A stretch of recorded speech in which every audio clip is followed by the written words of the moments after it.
बिस्मिल्लाहिर्रहमानिर्रहीम ګرانو ملګرو تاسو ته په لرن انګلیش ان پښتو چینل کې په خیر اله او ستړي مشو يم ملګرو په نننی کلاس کې مستاسو د پاره ډیر مهم ټکی وروړي تاسو کلاس تر پای پورې ګورئ کو په چینل باندې نو وسنو چینل هم سبسکرایب کړئ ویډیو لایک کړئ ویډیو د خپل کور ماشومان سره هم شریک کړئ راځي چې خپل نننی کلاس شروع کو پهلنې ټکی موږ سره سره ډینټیست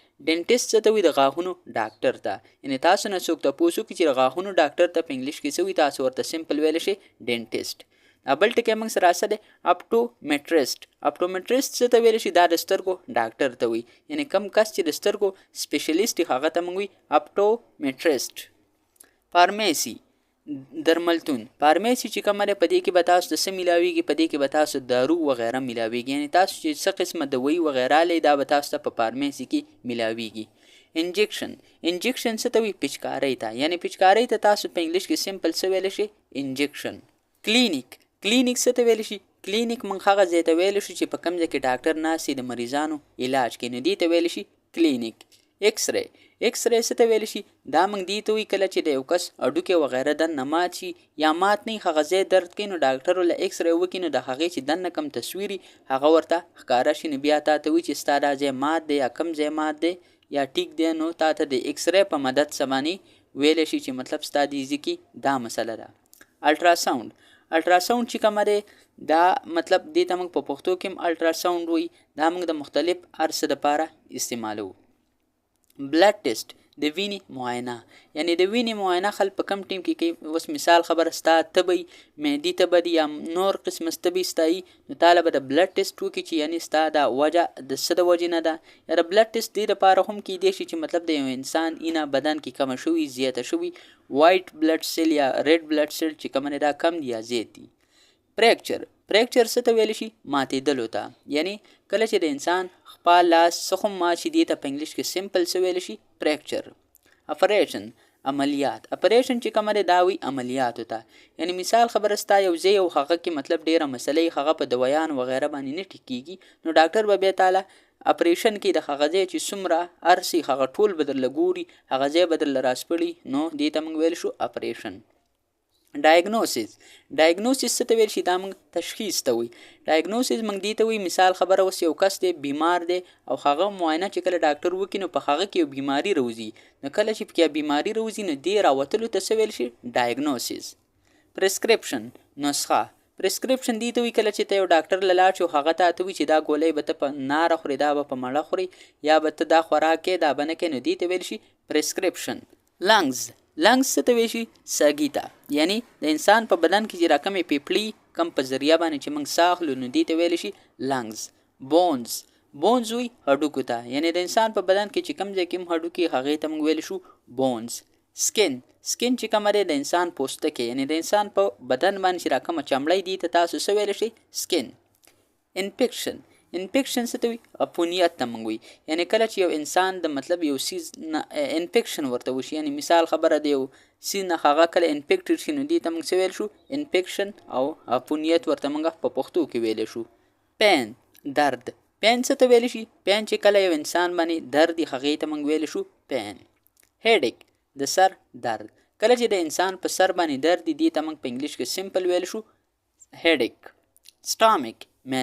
معدې ته موږ په انګلیش کې څه ویل شو سټامک هارت موږ څه ته ویل شو زړه ته د انسان په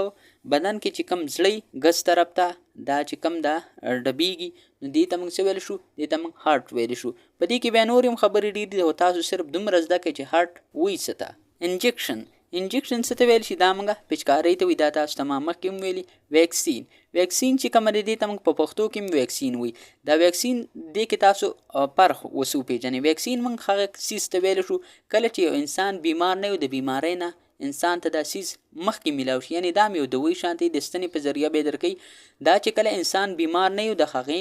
د بیمارۍ نه مخکې کله انسان ته یو سیز میلاو شي یعنی چې انسان ته د بیماري ونه لګي نو دې ته موږ ویکسین ویلی شو فیور څه ته ویل شي تبې ته کله چې د انسان تبې دې ته موږ په انګلیش کې ویل شو فیور بلډ وینې ته موږ په انګلیش کې سمپل ویل شو بلډ پیشنټ څه ته وي مریض ته یعنی کله چې یو کس بیمار شي او هغه ډاکټر لځي نو دا مریض چې کومه دی چاته چې څه مسله هغه ته موږ په انګلیش کې ویل شو پیشنټ سرجری موږ څه ته وایو چې دا موږ جراحي ته وایي. یعنې کله چې د انسان اوس مثال خبره پوزه کږوي یا مطلب پوزه کې هډوکی کوږي یا بل ځای کې څه مسئلې د سرجري په مدد سره مطلب په هغې په مرستې سره